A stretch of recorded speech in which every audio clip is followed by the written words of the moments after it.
শেরপুরে তারুণ্যের উৎসব ২০২৫ উদযাপন উপলক্ষে ক্রীড়া পরিদপ্তরের বার্ষিক ক্রীড়া কর্মসূচি ২০২৫-২৬ এর আওতায় অনূর্ধ্ব ১৫ বালক ও বালিকাদের মাসব্যাপী সাঁতার প্রশিক্ষণের সমাপনী অনুষ্ঠিত হয়েছে। রবিবার বিকেলে জেলা প্রশাসক সম্মেলন কক্ষে জেলা ক্রীড়া অফিসের আয়োজনে এই অনুষ্ঠান অনুষ্ঠিত হয়।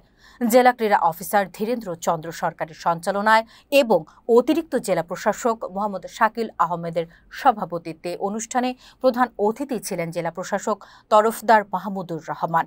বিশেষ অতিথি হিসেবে উপস্থিত ছিলেন জেলা ক্রীড়া সংস্থার সদস্য মোহাম্মদ জিন্নাত আলী, ফরিদ আহমেদ লুলু, সাংবাদিক মোহাম্মদ রফিক মজিদ, ক্রীড়া সাংবাদিক মোহাম্মদ সুলতান আহমেদ ময়না ও প্রশিক্ষক সরওয়ার জাহান পপলিন।